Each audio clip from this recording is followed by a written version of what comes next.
Hey there, Saints Row fans! The moment that at least some of you have been waiting for is finally here. The world of Saints Row expands once again with its final expansion DLC. This new DLC expansion update to the Saints Row reboot will apparently introduce an epic tale of intrigue, betrayal, heroic alliances, and lastly, from what we have seen, a whole lot more LARPing. In this video, I'll be breaking down what you can expect in Saints Row's newest expansion, but before we dive into this new addition to the Saints franchise, I wanted to extend an invite for all of you to join me Mondays, Wednesdays, and Fridays at 7 p.m. Central Time, where I live stream games like Saints Row, Diablo, and more. During these streams, I will usually talk about the latest game news, so feel free to join me and chat about what is happening in gaming today. Without further ado, let's get into what is all included in Saints Row's new DLC story expansion, A Song of Ice and Dust. Diving right in, we find ourselves in the brand new district of Vallejo, which, if you have seen my experience with the new district, I described as essentially a desolate wasteland with a pretty boring aesthetic.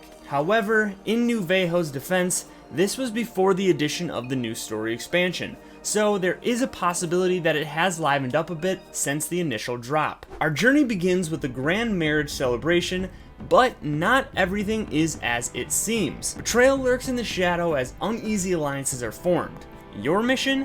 Defend the magnificent Dust Crown from the clutches of the sinister Chill Queen and her relentless Frostlanders, aka rip-off White Walkers from Game of Thrones. As for the Chill Queen herself, her agenda is apparently to seize the Dust Crown for herself, and it's up to you to save the world from an icy demise. Before you can undertake this new story expansion, however, you'll have to first finish the Dustlander questline in the main game. While I don't want to spoil any story elements, I will say that the missions sound like they are comprised of a series of games that the boss will have to compete in for the chance to be dubbed Dusfaire's true hero. These games will require you to do things such as solving a murder, heisting powerful items, and apparently giving an awe-inspiring speech. Additionally, it sounds like you get a pretty powerful weapon called the Banhammer, but to me it just kind of looks like a Mjolnir ripoff. And while it all sounds pretty awesome, I will hold my hype until I'm actually able to try it out myself,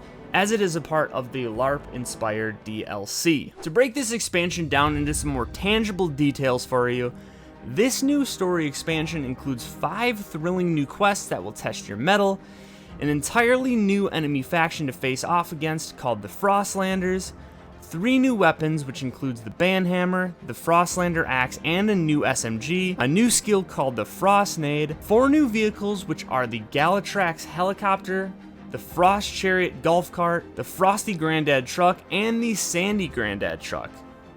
Such variety. It will include 3 new Dustlander garbs, as well as the new Frostlander outfit and Pillow Yeti outfit, an additional 3 Dustlander-inspired outfits for Nina, Kevin, and Eli, and lastly, 14 new cosmetics and ornamental castle additions. While I personally have some sentiments towards the developer's direction for the final DLC expansion for Saints Row, I will try to be a fair critic and wait until I have actually played the DLC before voicing my full opinion. With that being said, however, I may have a small bias going into the DLC, as I was not a huge fan of the entire LARPing storyline in the reboot to begin with. While I did enjoy the base game more than most, the Dustlander storyline just hit me the wrong way. I know that many people did enjoy the storyline, and if you are one of those people, then that is perfectly fine, and you shouldn't feel bad for enjoying what you enjoy. My basis for why I dislike the Dustlander questline stems from the belief that by playing Saints Row as players,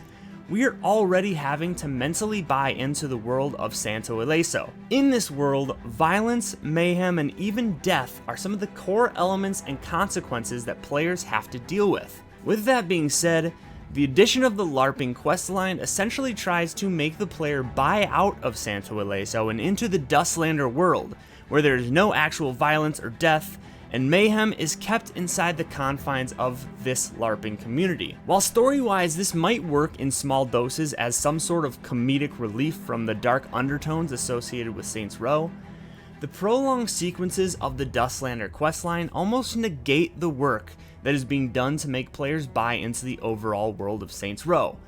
That is why, to me, it almost seems like a joke that was dragged on way too long. However, As I said, I will try to hold my judgment until trying out the final expansion myself, and I do truly hope that my initial reactions to the new story expansion will be wrong, seeing as this is the final DLC expansion. And with that being said, if you enjoyed the video, make sure that you smash that like and subscribe button, and don't forget to hit that notification bell so that you are notified when I drop my next video. Lastly, don't forget to join me Mondays, Wednesdays, and Fridays at 7 p.m. Central Time, when I go live playing some big games as well as talking about the latest in gaming news. Until next time everybody, this is Sly Spy Gaming, signing out.